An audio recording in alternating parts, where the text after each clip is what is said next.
Aleluia. Feche seus olhos, se coloque diante do Senhor. Você crê que é uma atmosfera dos céus neste lugar?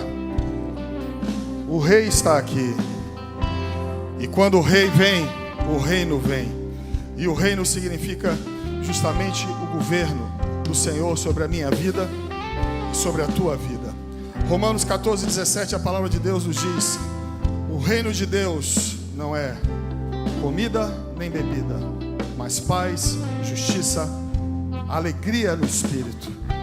Ei, o reino significa não a busca do nosso próprio querer, da nossa própria vontade, buscar algo que possa nos beneficiar apenas nesta terra, mas buscar o reino de Deus significa buscar o governo dele sobre as nossas vidas, a sua direção, a sua condução.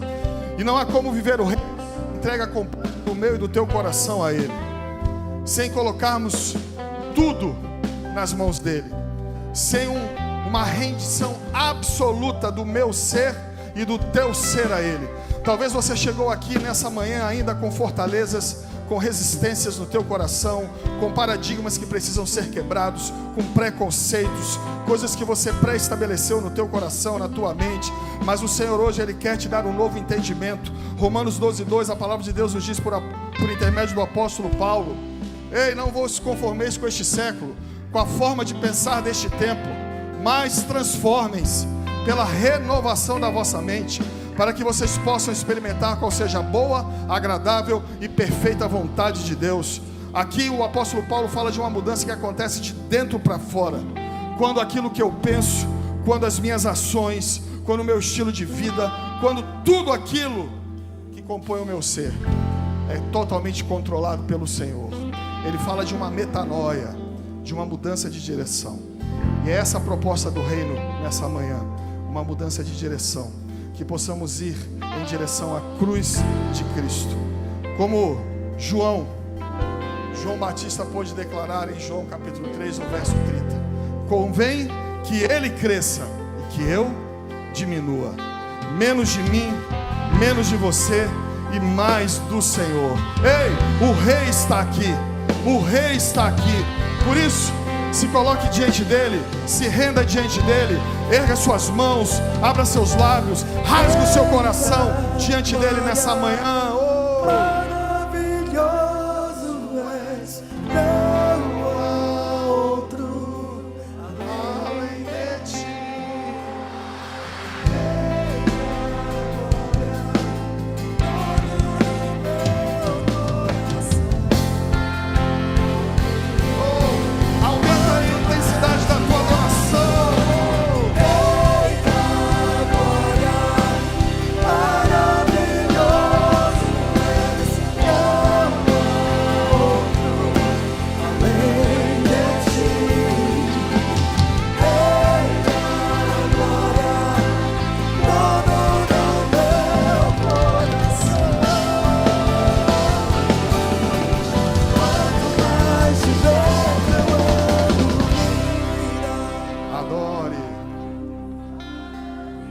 Adore. Oh.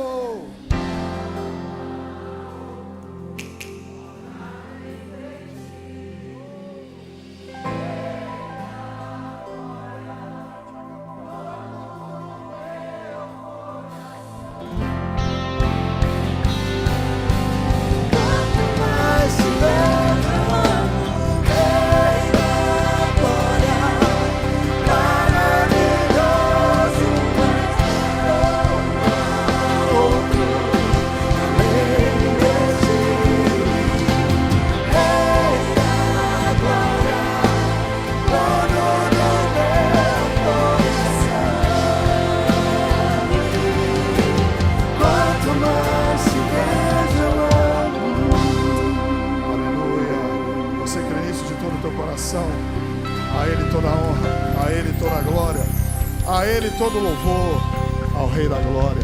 Por favor, tome o seu lugar. Glórias ao nosso Deus.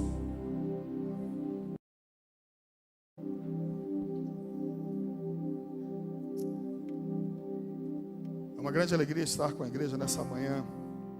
O Senhor já falou por intermédio dos louvores.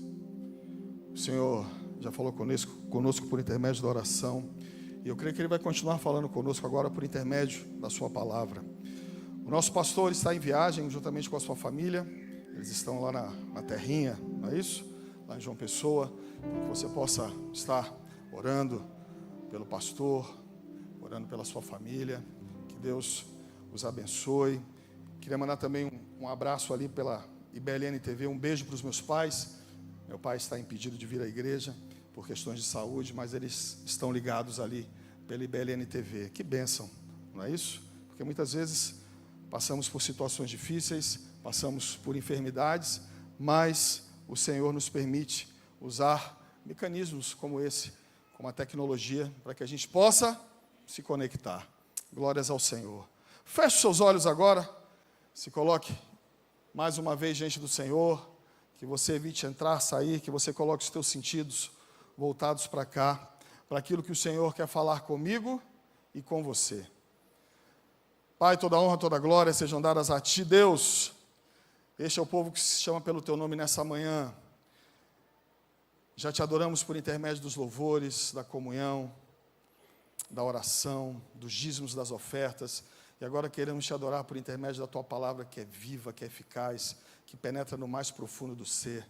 Que seja uma manhã de salvação, transformação, restauração, edificação, Deus. Senhor, que possamos nessa manhã ouvir a Tua voz, que apesar de mim, o Senhor me use como boca Tua nessa manhã. Coloca fogo no meu coração, fogo nos meus lábios e fogo nos corações nessa manhã. Em nome de Jesus. Amém, glórias ao Senhor. O tema da reflexão dessa manhã é uma nova vida. Isso mesmo, uma nova vida.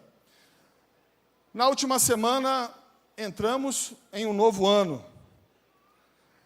Mas, talvez, você entrou nesse novo ano, mas com uma vida velha.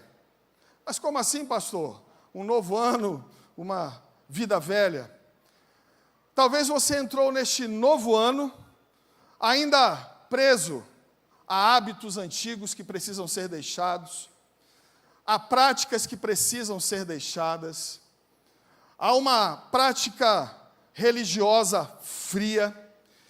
E entenda, religião, muitas vezes a gente fala de religião, mas vida com Deus é mais do que uma religião. Religião nada mais é do que a vivência de hábitos em sociedade que desenvolvemos e expressamos a partir da nossa noção de sagrado. Então, dentro do nosso contexto aqui, nós temos a nossa noção de sagrado. E a partir daí nós vamos direcionar as nossas ações, pensamentos, o nosso convívio social, tudo que nos cerca. Mas a palavra religião também, ela vem do latim, e é o verbo religare, que significa religar. A religião, ela tem por objetivo fazer essa ligação de algo que foi perdido, do finito com o infinito, do natural com o sobrenatural. Mas precisamos entender nessa manhã que não é a religião em si que vai gerar vida em mim e você. Vida espiritual, relacionamento com o Senhor, ela pode funcionar como um mecanismo, como um caminho, mas é mais do que isso. Precisa ser uma busca interessada do meu e do teu coração em ter um relacionamento com o Senhor. A palavra de Deus nos diz lá em Isaías capítulo 55, a partir do verso 1. O trecho vai do verso 1 ao verso 6. Ali Isaías, falando ao povo, ele começa a exortar o povo e dizer assim: olha, vocês têm gastado o seu dinheiro com comida, com bebida, com coisas que não podem preencher vocês.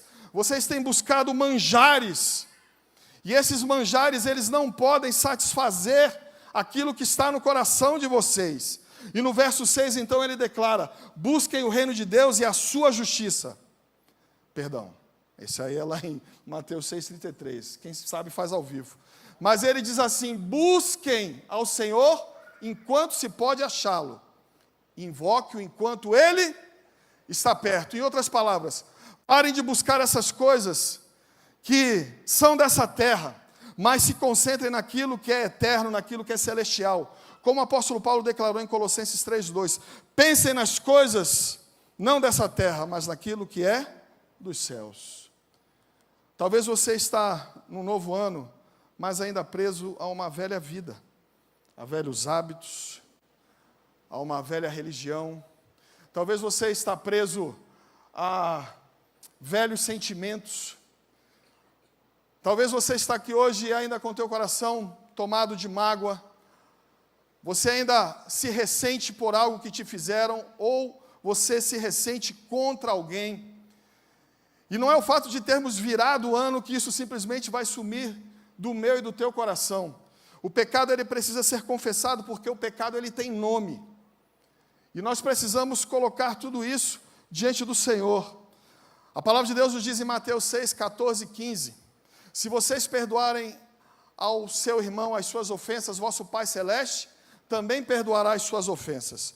Contudo, se você não perdoar ao seu irmão as suas ofensas, vosso Pai Celeste também não perdoará as suas ofensas.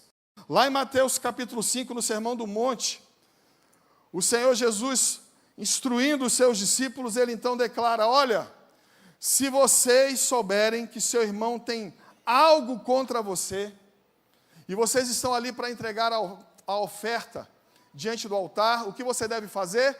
Deixa a sua oferta e vai se reconciliar com seu irmão. Em outras palavras, se temos algo pendente com o nosso irmão, a nossa adoração a Deus fica comprometida. Um novo ano, velhos hábitos, talvez sentimentos, quem sabe pessoas que não podem mais pertencer ao teu futuro, pessoas às quais você, por algum motivo, se uniu, se colocou junto a essas pessoas, mas, de alguma forma, essas pessoas têm comprometido o teu testemunho em Cristo Jesus.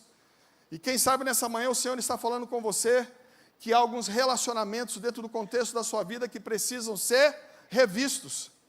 É o que o apóstolo Paulo fala lá em 2 Coríntios 6, a partir do verso 14. Não vos ponhais em julgo desigual com os incrédulos, pois que sociedade há entre a justiça e a injustiça? Que sociedade há do crente com o incrédulo, de Cristo com o maligno? E no versículo 16, então, ele declara, que ligação pode haver de Cristo com os ídolos? Em outras palavras, muitas vezes se usa esse texto para falar de casamento, de namoro, mas não é exatamente isso que o apóstolo Paulo está tratando nesse texto. Ele fala de algo extremamente mais abrangente. Ele fala da nossa vida como um todo. E ele está dizendo o seguinte, não se coloque em sociedade, em um relacionamento, em algo com alguém que possa comprometer o seu relacionamento com Cristo Jesus. E isso pode ir desde um namoro, aí sim, a um casamento, a uma sociedade, a uma amizade. Você está entendendo o que eu estou te falando nessa manhã?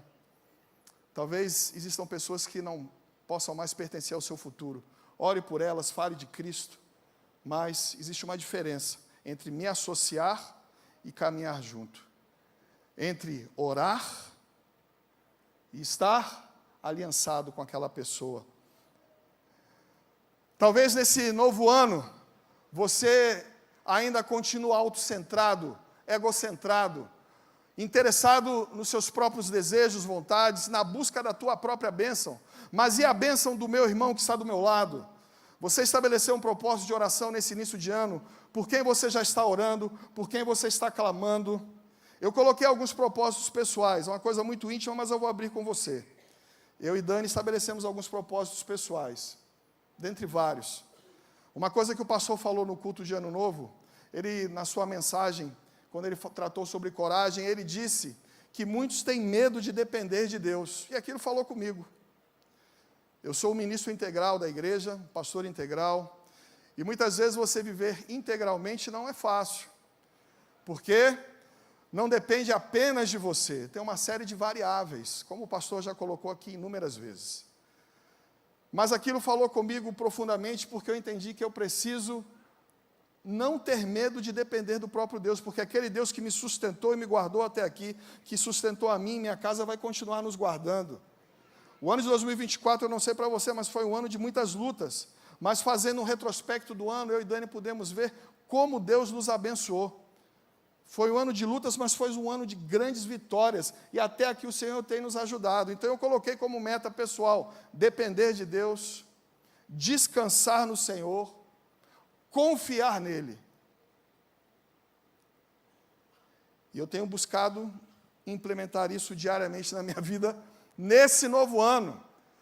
Filipenses 2:3, o apóstolo Paulo vai declarar: nada façais por partidarismo ou por vanglória, mas por humildade, considerando o outro superior a si mesmo. Em outras palavras, nada façam na vida de vocês motivados em satisfazer os seus próprios desejos, vontades, pensando em vocês mesmos, mas que vocês possam ter um olhar para o irmão que está do lado, considerando ele superior. O sentido aqui não é de melhor do que eu e você, mas o sentido aqui é de dar prioridade ao meu irmão. Se eu der prioridade a você antes de mim, e você der prioridade a mim antes de você, imagina como será a igreja do Senhor. O que o apóstolo Paulo está dizendo é que quando somos autocentrados, egocentrados, isso compromete a unidade da igreja do Senhor. Por isso precisamos repensar a forma como temos orado, como temos nos relacionado, muitas vezes como temos servido no contexto da igreja do Senhor. Quem sabe nesse novo ano, você está ainda preso a uma prática de pecado que tem dominado a sua vida. Provérbios 28:13, o autor declara da parte do Senhor: aquele que encobre as suas transgressões jamais prosperará, mas aquele que as confessa e deixa alcança misericórdia. 1 João 9, o autor diz da parte do Senhor, o apóstolo João: se confessarmos os nossos pecados, Ele é fiel e justo para perdoar os nossos pecados e nos purificar de toda e qualquer injustiça. Esse é o nosso Deus. Existe uma diferença entre pecar e viver na prática do pecado. Romanos 3:23 vai dizer assim: todos pecaram e carecem da glória de Deus. Todos nós somos pecadores. Todos nós nascemos com uma natureza pecaminosa. E essa natureza pecaminosa, em algum momento das nossas vidas, o que nós entendemos que é naquele momento da infância, em algum momento aquela natureza virá à tona. Então todos somos pecadores. Mas existe uma diferença de pecar e viver na prática sistemática de um pecado.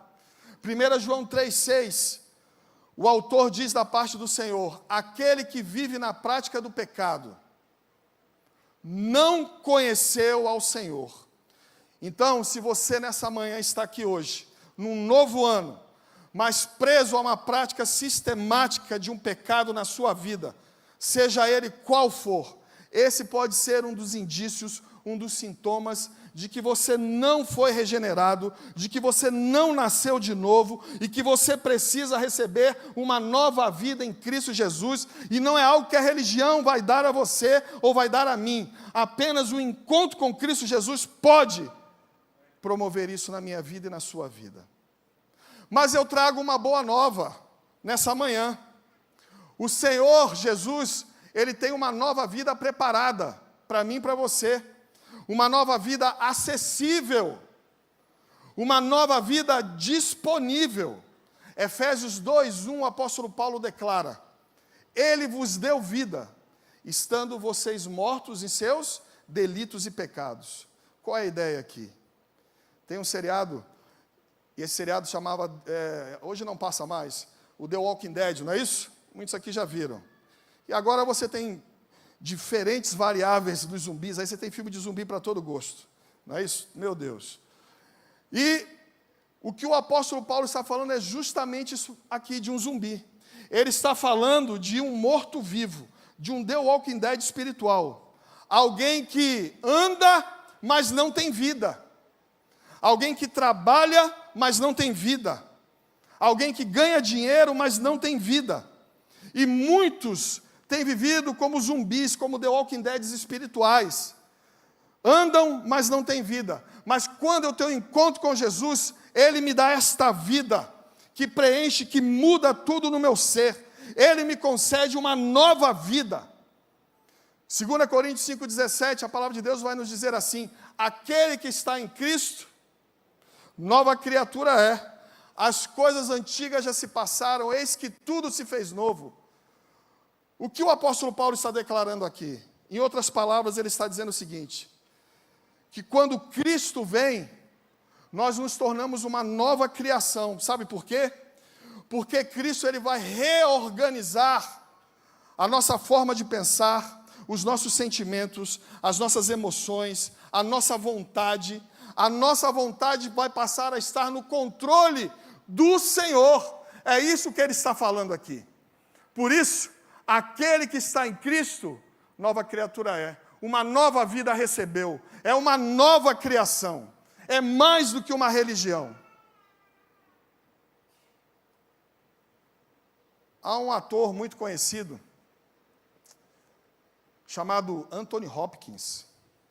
Ele é um ator, diretor britânico. Ele nasceu no dia 31 de dezembro de 1937, hoje ele está com 87 anos.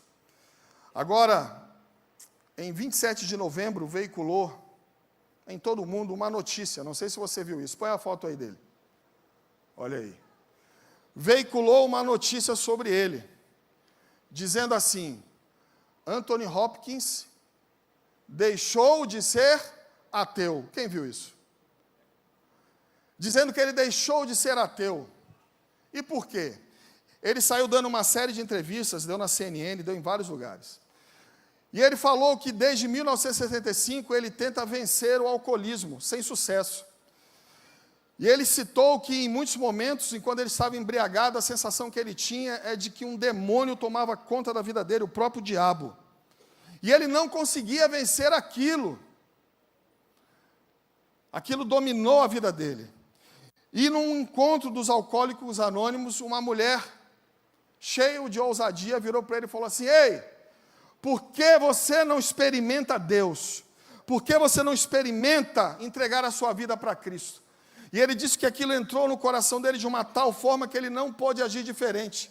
Então, aquele que era ateu até aquele momento, porque nós vamos ter talvez 3 variáveis aí quando a gente fala de ateísmo. Você tem o cético. O cético talvez seja aquele cara que diz não acreditar, mas que também não acredita, mas que tem uma dificuldade de acreditar. Ele não chega a ser um ateu. Mas você tem o ateu. E o ateísmo ele está muito vinculado ao orgulho. Mas orgulho como, pastor? Orgulho no sentido de ter uma satisfação no seu estilo de vida, na forma como vive, na forma daquilo que ele se gloria, e ele se enche de si mesmo. E você tem uma outra variável dentro das igrejas hoje, o ateísmo prático, o ateu prático. Aquele que confessa a Deus com seus lábios, mas o nega com seu estilo de vida. Mas os 3 precisam ser alcançados por Cristo e receber uma nova vida. E foi o que aconteceu com ele. Ele disse então que aquilo entrou no coração dele de uma tal maneira que ele se entregou. Ele falou: não, hoje eu vivo para Deus, eu quero conhecer mais a Deus, eu quero conhecer a Cristo.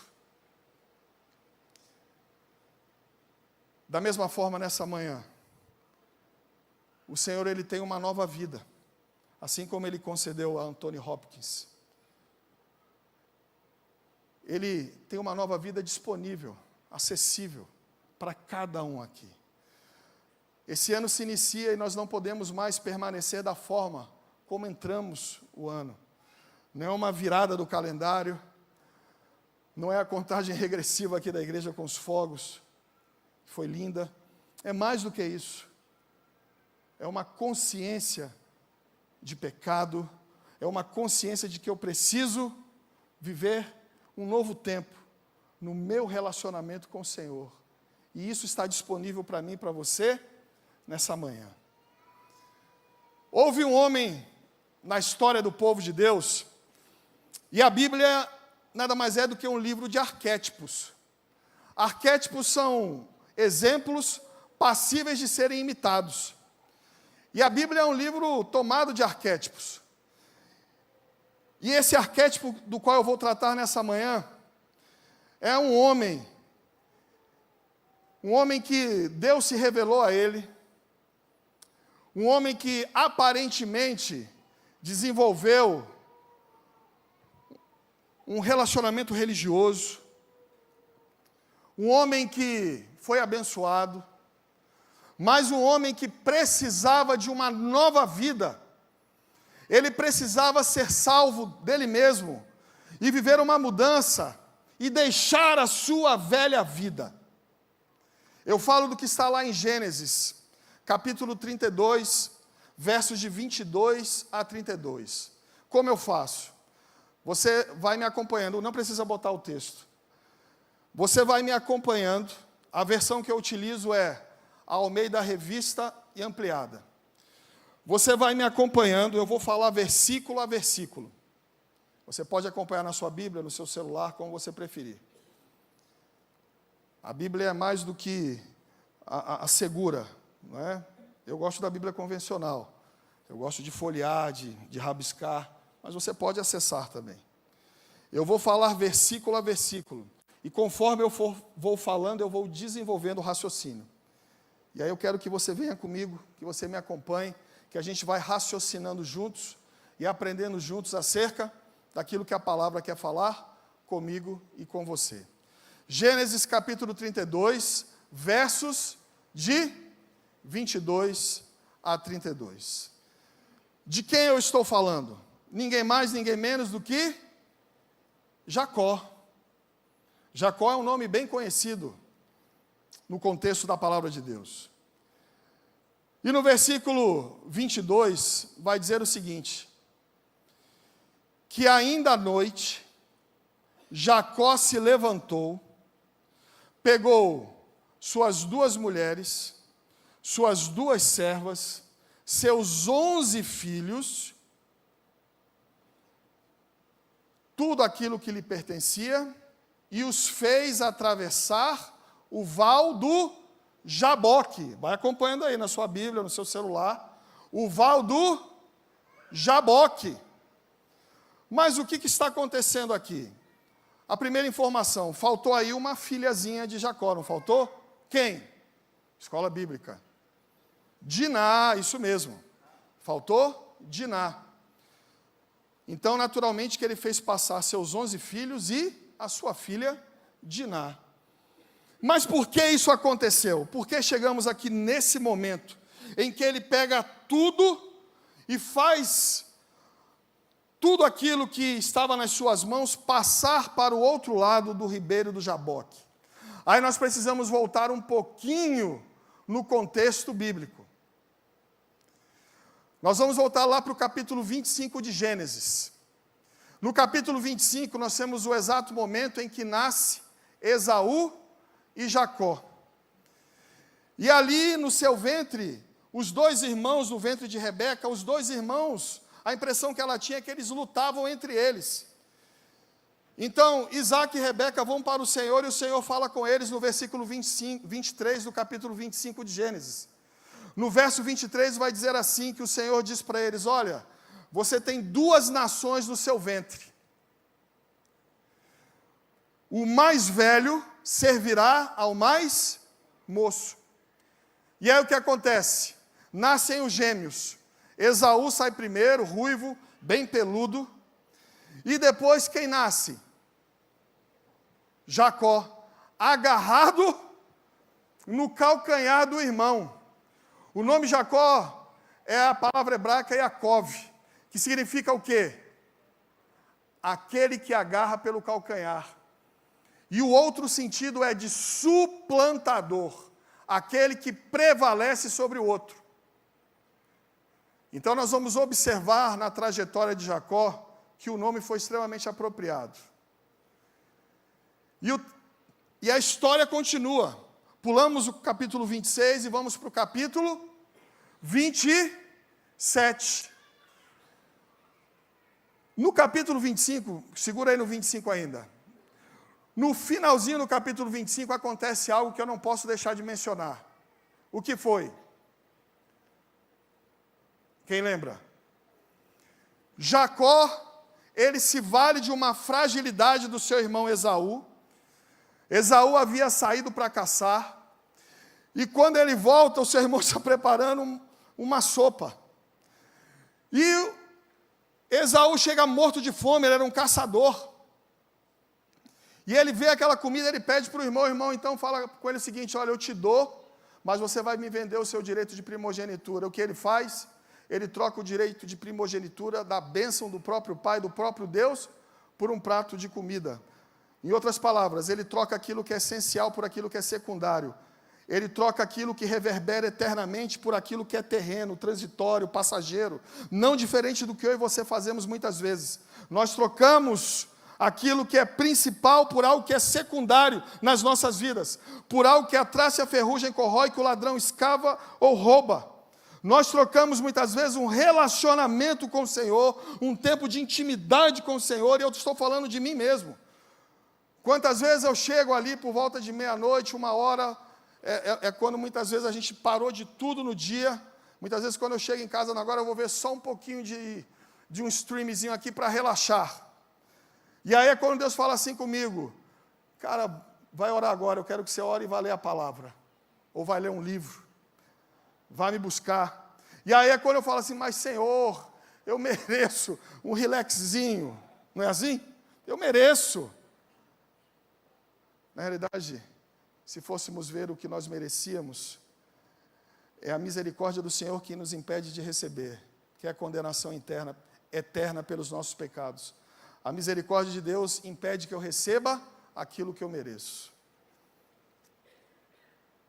Mas Esaú negocia e dá ao seu irmão o direito de primogenitura. Nós vamos para o capítulo 27. Isaac, pai dos 2 gêmeos, fala para Esaú, que era o predileto: ei, vai lá, caça algo e prepara um alimento para mim. Jacó já estava bem idoso, não via, não enxergava mais, estava debilitado na sua saúde. Esaú sai para caçar. A mãe dos gêmeos, Rebeca, ouve aquela conversa, vai para o seu predileto, que era Jacó, e fala: olha, meu filho, seu pai mandou seu irmão caçar, agora é a nossa hora, é a sua hora. Ela manda o filho pegar um cabrito, ela pega os pelos daquele cabrito, põe nos braços, põe aqui, abaixo do pescoço de Jacó. Ela o fantasia. Pega uma roupa de Esaú, coloca nele, para que o cheiro de Esaú ficasse evidente, já que Isaac não enxergava mais. E ela prepara tudo ali. E isso me faz lembrar de que aqui nós temos uma família disfuncional. É quando lá em Efésios capítulo 6, versos de 1 a 4, e eu preciso fazer essa hermenêutica, ligar os textos. Lá em Efésios 6, versos de 1 a 4, o apóstolo Paulo vai declarar assim: filhos, em tudo obedeçam os vossos pais, porque isso é justo diante do Senhor. E no verso 2, ele então continua e declara: honra teu pai e tua mãe, porque este é o primeiro mandamento com promessa. No versículo 3, para que te vá tudo bem e tenha longa vida. Só que no verso 4 vem algo que é extremamente importante dentro do contexto da passagem. Quando ele declara assim, e é algo que eu quero que você guarde nessa manhã: pais, não provoqueis a ira aos vossos filhos. O filho deve obedecer ao pai, sim. Naturalmente, quando isso não compromete a verdade da palavra de Deus. Eu pastorei jovens e adolescentes durante 18 anos. E em muitos momentos, garotos vinham para mim: Alê, meu pai não quer mais que eu venha para a igreja. Eu falei: você tem que obedecer seu pai. A palavra diz que você precisa obedecer e honrá-lo. Agora, o seu pai, ele não pode impedir você pode dizer isso que eu estou falando, porque aquilo que eu falo eu garanto. Você pode dizer para o seu pai o seguinte: você não vem, você tem que obedecê-lo. O pastor falou que eu tenho que obedecer você, então eu não vou vir. Mas o seu pai não pode impedir você de, no seu coração, ter um relacionamento com o Senhor. E quantos depois vinham, pais que hoje inclusive estão aqui nesse contexto da igreja, que em algum dia impediram os filhos de vir, mas pelo testemunho do filho de obedecer, de honrar o pai foi alcançado por Cristo, a mãe foi alcançada, a família foi alcançada. Mas, no versículo 4 diz: pais, não provoquei a ira aos vossos filhos. O que significa isso? Eu não posso mexer com meu filho, fazer gozação, é isso que ele está falando? Não é isso que ele está falando. Em outras palavras, o que ele está dizendo é: pais, não falem para os seus filhos fazerem uma coisa e façam outra. É quando eu e você, enquanto pais, dizemos para os nossos filhos: ó, faz assim que esse é o correto. Mas a gente faz diferente. Você quer que o seu filho leia a Bíblia, mas você não lê. O seu filho não vê você lendo a palavra de Deus. Você quer que a sua filha, o seu filho, tenha intimidade com o Senhor, seja alguém honrado, correto, mas em muitas áreas da sua vida, você não tem agido dessa forma. Muitas vezes a gente acha: não, meu filho não está vendo, mas Provérbios 15:3 diz assim, que os olhos do Senhor estão em todo lugar, contemplando bons e maus. Aquilo que os nossos filhos não veem, o Senhor vê. E se algo que não agrada o Senhor na minha vida e na sua vida, isso vai reverberar na vida da nossa família. E eu provo para você. 2 Samuel, capítulo 11, nós temos um momento em que Davi adultera com Batseba. E se você for ler toda a história de Davi, Atos 13:22 diz que ele é um homem segundo o coração de Deus. Mas mesmo assim, a espada nunca saiu da família de Davi. Ele enfrentou inúmeras lutas no contexto da sua família. Uma família que em muitos momentos foi disfuncional, em virtude do seu próprio pecado. Pais, não provoquei a ira aos vossos filhos. Agora imagine uma mãe ensinando o próprio filho a fazer algo daquela natureza. O que poderia dar? O texto diz então que ele obedece à mãe e ele vai até o pai. O pai faz a seguinte pergunta: quem está aí? Olha a chance dele. Não, eu vou voltar atrás, espera aí. Mas ele continua. Esaú. Mas a voz está diferente. Mas ele toca e fala: a pele é de Esaú, o cheiro é de Esaú, mas a voz é de Jacó. Mas o pai consente, come a comida e depois ele abençoa a Jacó. Uma bênção poderosa que reverbera na vida dele. O outro irmão chega, vai para o pai fala: não, eu já comi. Mas como? Ué, você me trouxe. Não, não fui eu. Quando pai e filho ali, Esaú e Isaac começam a conversar, os versículos 35 e 36 do capítulo 27 evidenciam o que aconteceu. No versículo 35 do capítulo 27, Isaac faz a seguinte declaração: o teu irmão astutamente tomou o seu lugar. Olha o que o pai falou do filho. E no 36, olha o que Esaú vai dizer. Não é com boa razão que ele se chama Jacó? Ou seja, é por isso, aquele cara que agarrou o meu calcanhar, que quis prevalecer sobre mim, que quis me suplantar, é esse mesmo cara aqui que tomou a minha bênção. Esaú fica indignado e ele diz assim: assim que se passarem os dias de luto pelo meu pai, que já está para morrer, eu vou matar meu irmão. Rebeca fica desesperada e fala: meu filho, vá para a casa do meu irmão Labão e vá morar com ele. A gente vai para o capítulo 28. Isaac também dá a mesma ordem para Jacó: vai para Padã Arã, e lá você vai casar com uma das filhas de Labão. Eu não quero que você case com uma dessas mulheres cananeias, aonde nós habitamos. Ele então vai. No capítulo 28, Deus está cercando Jacó. ele pega uma pedra no meio do caminho, ele se deita. E quando ele se deita, ele pega no sono, um sono profundo. E ele tem um sonho. E ele sonha com uma escada que liga céu e terra, terra e céu. E ali os anjos de Deus sobem e descem. E o Senhor ali fala com ele e diz: olha, eu serei contigo permanentemente, e eu vou te abençoar, e eu te darei uma descendência.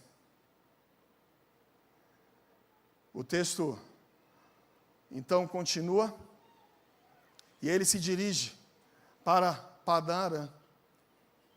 Nós entramos no capítulo 29.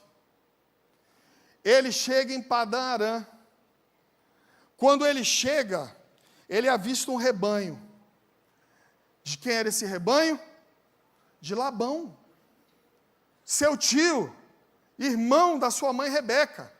E ele procura ali os caras, e o rebanho está todo deitado, e o rebanho quer beber água, mas há uma tampa no poço que impede que a água seja distribuída. Muitas vezes a gente olha para Jacó e a gente vê Jacó como alguém frágil, fisicamente. Nesse momento, sabe quantos anos Jacó tinha? 77 anos. Ele já era um senhor. Mas ali, vendo o rebanho todo, querendo beber água e não podendo, chega quem? Raquel. Ele olha a Raquel e se apaixona. Ele fica encantado com ela. E aí ele ficou no gás.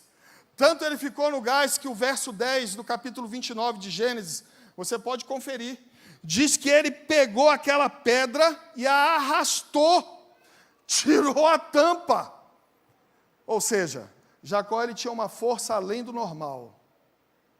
Isso nós temos certeza. O texto continua. A gente vai para o capítulo 30. Ele havia casado com Raquel, e ele também foi enganado pelo sogro.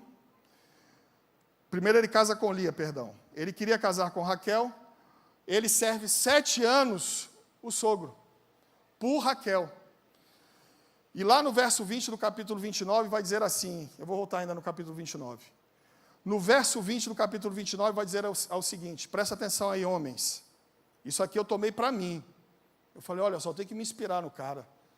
Diz o texto que ele serviu durante 7 anos por Raquel a Labão, que foi o combinado.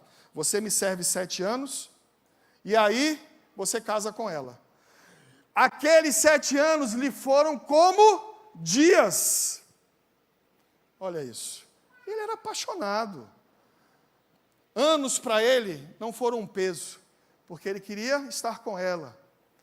Aí eu fiquei pensando,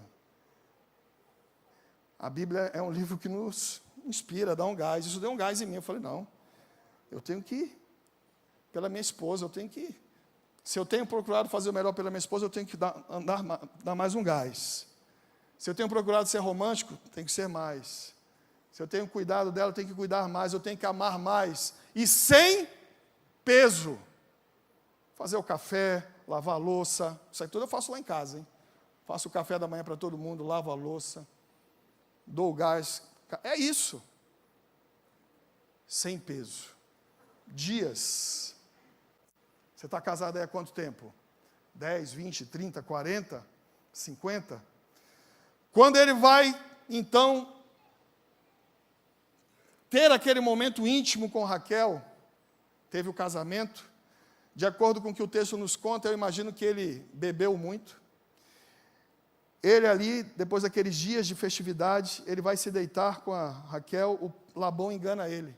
E coloca quem? Lia. Quando ele chega de manhã que ele olha, meu Deus, não é Raquel, é Lia. Ele vai para Labão, não, aqui não é assim não, meu irmão.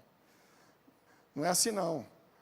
Aí ele fala, e agora? Agora você vai ter que me servir de novo para poder casar com Raquel. Então ele fecha mais 7 anos. Ele serve mais 7 anos e casa então com Raquel. Aí se passou 14 anos. E a vida continua. No capítulo 30, nós temos um momento em que Jacó, ele prosperou muito, servindo a Labão. Casou com as 2 filhas dele, teve inúmeros filhos, teve uma filha, e ele enriqueceu muito. No capítulo 31, o que acontece? Os filhos de Labão começam a comentar, olha aí, ele enriqueceu às custas do nosso pai, num tom de crítica. Labão pensa o seguinte, ei, o negócio aqui está complicado. Ele reúne Rebeca e Lia, isso no capítulo 31, e fala, olha, Labão já não me olha da mesma forma. Vamos embora. Ele decide voltar para Canaã. Então ele começa a sua viagem com todo mundo, suas 2 mulheres, seus filhos todos, sua filha, as servas, todos os animais, para Canaã. 800 quilômetros de viagem.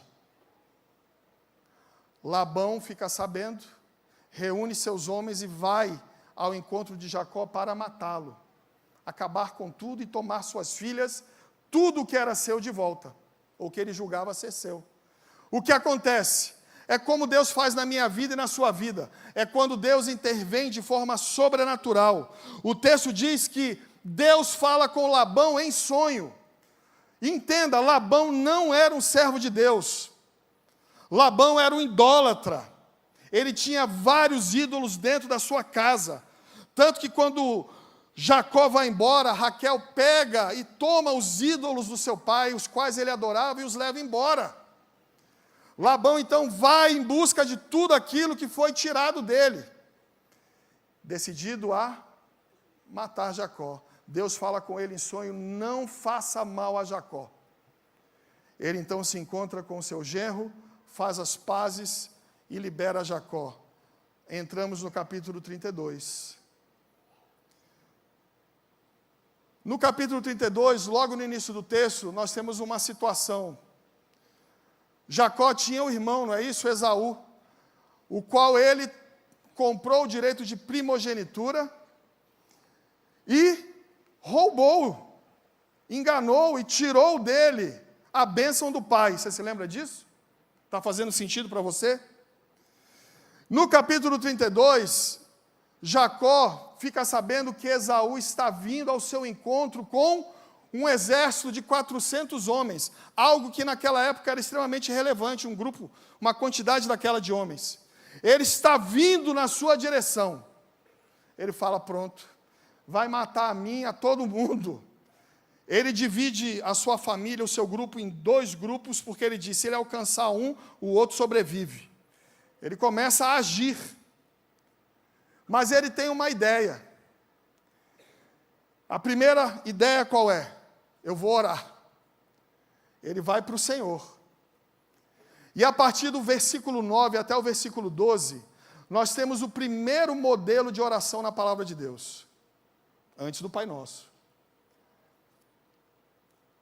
Mas não é uma oração que devemos repetir como uma espécie de reza, porque tanto aqui como no Pai Nosso, em Mateus capítulo 6, a intenção da palavra de Deus é nos mostrar um exemplo de oração e elementos que precisam estar contidos na nossa oração. Mas não tem problema, você pode orar o Pai Nosso, eu posso orar, não é isso que eu estou falando. Mas é mais do que isso. É ensinar, é instruir. E ele então, ele vai para o Senhor, e olha o que ele diz, no versículo 9 do capítulo 32. Deus do meu pai Abraão e do meu pai Isaque. Você percebeu que ele não falou o meu Deus? Você percebeu que ele não falou o Deus do meu pai Abraão, o Deus do meu pai Isaque e o meu Deus? Porque na realidade Jacó sabia quem ele era. Ele sabia qual era a condição da sua vida, o que ainda estava pendente na sua vida, ele sabia. Ele tinha um convívio religioso, ele entendia a religião, mas faltava algo a mais. Então ele começa a orar dos versículos 9 a 12, e ele fala, Senhor, eu peço que o Senhor me livre do meu irmão. E olha o que ele diz: eu não sou digno da tua bênção, da tua misericórdia, que foi comigo até aqui. Só que no versículo 12, ele traz diante do Senhor e fala: olha, Senhor, tu lembras que você me prometeu que o Senhor me daria uma descendência. Ele começa a buscar lembrar o Senhor daquilo que o Senhor havia prometido a ele. Naturalmente que Deus não se esquece de absolutamente nada, porque Ele é Deus. Mas nós podemos sim orar ao Senhor e trazer à memória promessas que o Senhor nos fez. Você tem promessas do Senhor nessa manhã? Eu tenho. Então não se esqueça, porque Números 23, 19 diz que Deus não é homem para que minta, nem filho do homem para que se arrependa. Nós temos promessas do Senhor, e a promessa do Senhor na vida do crente é uma realidade, porque não é a partir de mim, mas é a partir dele. Aí a partir do versículo 13, o que ele faz? Oração não é inação, ele decide agir. Ele orou, agora ele prepara um presente para o seu irmão. Ele reúne aproximadamente 580 animais e envia para o seu irmão, pensando que aquilo ia pacificar o coração do irmão. Ponto. Entramos no texto principal da mensagem de hoje. No versículo 22, como eu disse, de Gênesis 32, ele pegou todo mundo, fez passar o val do Jaboque. O que é o val? Val é uma parte mais rasa do riacho. É onde poderia haver a travessia. Por isso que aí tem a palavra val. Val do Jaboque. Um lugar de travessia. O Jaboque, ele desembocava no Jordão. Era um afluente do Rio Jordão. Então, passa todo mundo. No 23 vai dizer o quê? Que todo mundo passou, tudo que pertencia a Jacó. Entre o versículo 24, vem comigo. Agora a gente vai crescer na história. O versículo 24 diz que, estando Jacó sozinho, lutava com ele um homem até o romper do dia.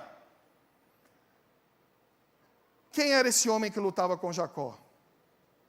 Olhando para esse texto, nós entendemos que esse homem que lutava com Jacó era ninguém mais, ninguém menos do que o próprio Deus. Conforme eu for relatando os outros versículos, isso vai ficar evidenciado.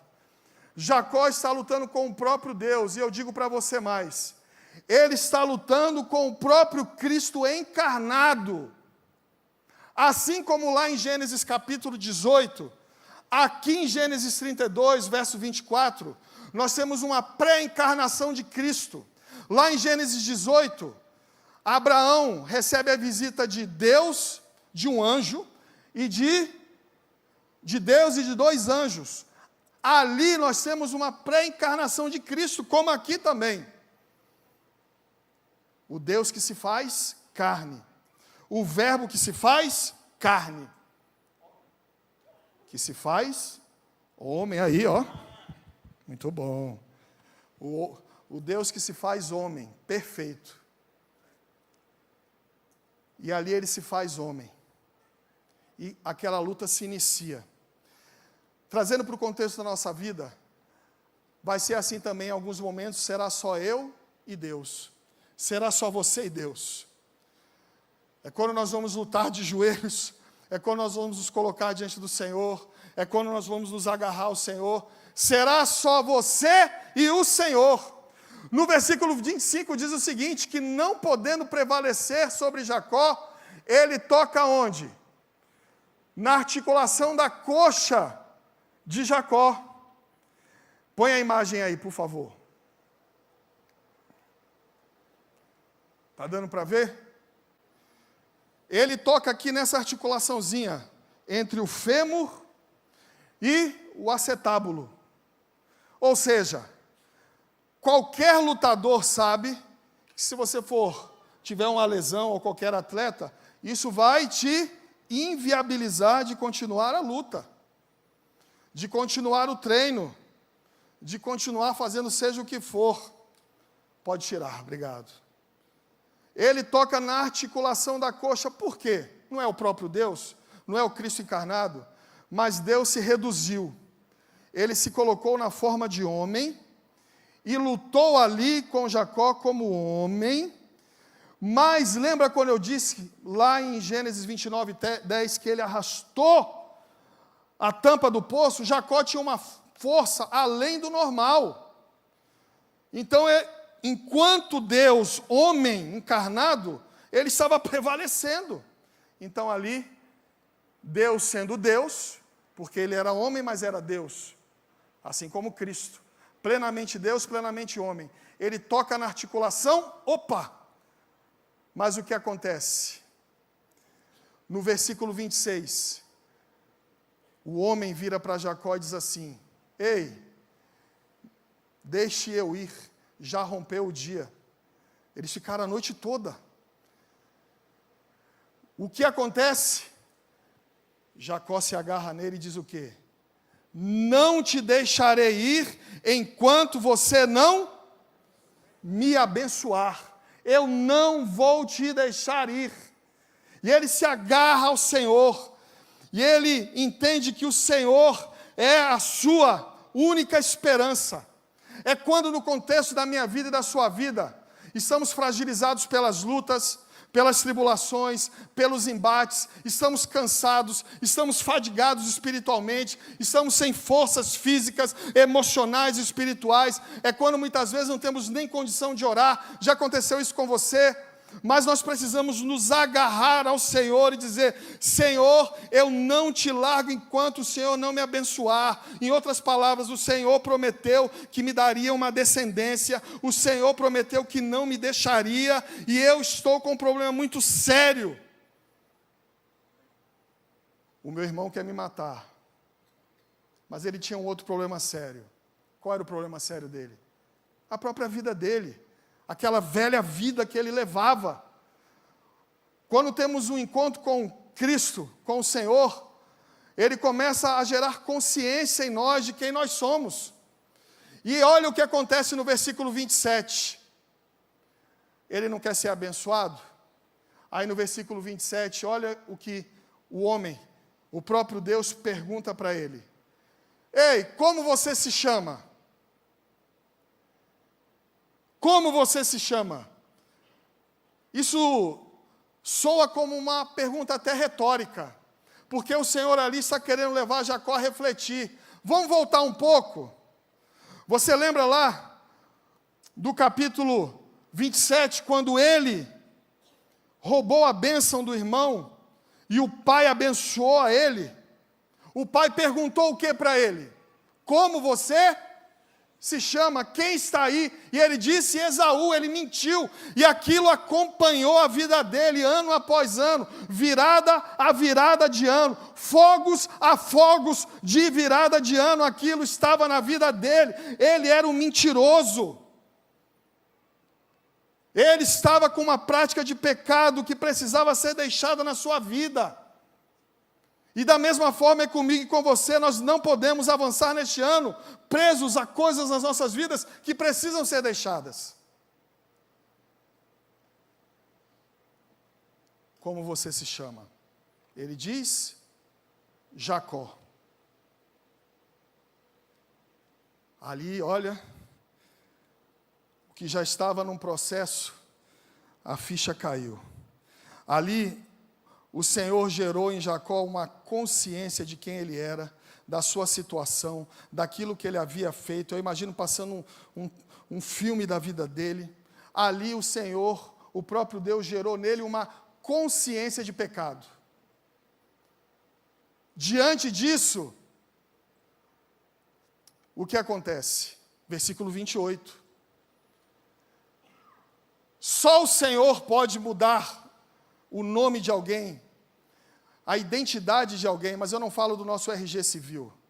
Eu falo de quem nós somos a partir de nós mesmos em Cristo. Do que Ele faz na nossa vida, da mudança que Ele faz de dentro para fora. Só Ele pode fazer. E Ele diz assim: você agora não se chama mais Jacó, mas você se chama Israel. Israel. aquele que lutou com Deus e prevaleceu, aquele que não desistiu, aquele que insistiu, aquele que persistiu, apesar de. Talvez você chegou aqui preso a tantas coisas, e você está dizendo, não tem mais jeito. Ei, o Deus que muda o nome, o Deus que dá uma nova identidade, o Deus que nos dá uma nova vida, Ele pode sim mudar tudo nas nossas vidas. E Ele está aqui hoje. Você hoje se chama Israel. Ou seja, eu estou te dando hoje uma nova vida. Deixa para trás agora essa velha vida. É como Paulo declarou em Filipenses 3, 13 e 14, irmãos, quanto a mim não julgo havê-lo alcançado, mas uma coisa eu faço, esquecendo-me das coisas que para trás ficam, e avançando para as que diante de mim estão, eu prossigo para o alvo. No versículo 29, ele vira para o homem, para Deus e pergunta, e como você se chama? Quem é você? Aí o homem vira para ele e fala, você está perguntando o meu nome? Você já sabe quem eu sou. Eu sou aquele que tocou na articulação da sua coxa. Eu sou aquele que vou te deixar com uma marca por toda a sua vida, uma marca que vai reverberar eternamente. Eu sou aquele que mudou o seu nome, mudou a sua identidade. Eu sou aquele que te deu uma nova vida. Em outras palavras, é quando Deus está fazendo algo nas nossas vidas, e muitas vezes a gente ainda para e fala, mas será que é Deus mesmo? Ei, é Deus que está fazendo. E é Deus que fez ali. No versículo 30, então, ele começa a celebrar, e ele diz o quê? Ele muda aquele lugar ali, o nome daquele lugar, Jacó muda o nome daquele lugar e põe Peniel. Por quê? Vi Deus face a face e minha vida foi salva. Trazendo para o contexto da nossa vida. Não há como termos um encontro com Cristo, termos um encontro com Deus, e não acessarmos o sobrenatural, aquilo que vai além do natural. É quando estamos com Cristo, e Ele nos manda andar por sobre as águas. É quando estamos com Cristo, e Ele nos cura. É quando estamos com Cristo, e Ele nos liberta. É quando estamos com Cristo, Ele nos faz enxergar. Ei, Cristo está aqui hoje. O versículo 31 diz o quê? Que Ele então, já rompido o dia, saiu rastejando. Isso é para mostrar que não é na nossa força. Ele havia conquistado, tomado o direito de primogenitura, comprado do seu irmão na força do seu braço, na sua astúcia. Ele pegou a bênção do seu pai, movido pelas suas próprias ações, naturalmente que sob o controle de Deus. Deus não perde nada, tudo está no propósito do Senhor. Mas ele que agiu ali. Mas agora não. Ele, a partir daquele momento, por intermédio daquilo que ele estava vivendo, daquela marca no seu corpo, o que o Senhor estava ensinando para ele é: ei, Jacó, agora não é mais no teu jeito, na tua força, na tua capacidade, mas agora é do meu jeito. Você agora vai aprender a depender completamente de mim, porque o crente, ele não se move na sua própria força, mas ele se move na força do Senhor. É quando lá em 2 Coríntios 12, a partir do verso 7, quando o Senhor colocou um espinho na carne do apóstolo Paulo, e ele pediu que aquele espinho fosse tirado da sua vida, e o Senhor disse para ele: Paulo, Paulo, a minha graça te basta.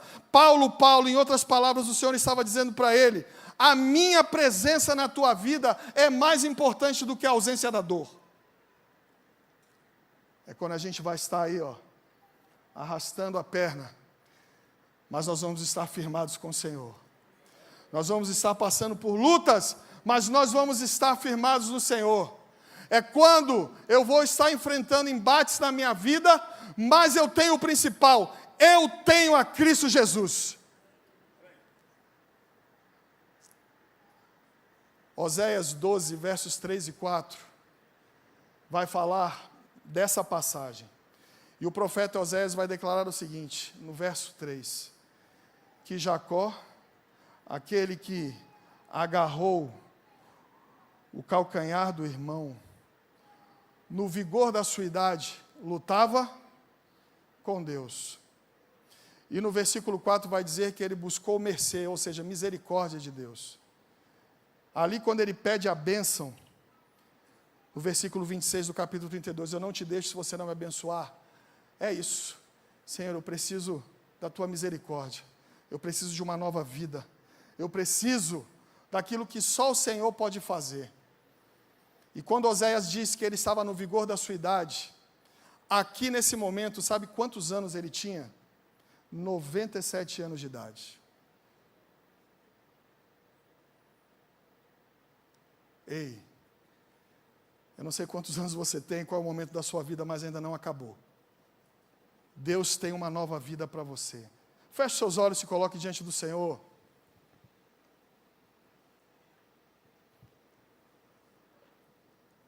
Coloque agora a sua vida diante do Senhor. O Senhor está aqui nessa manhã. E Ele quer dar uma nova vida. Algo de dentro para fora. Algo que só Ele pode fazer.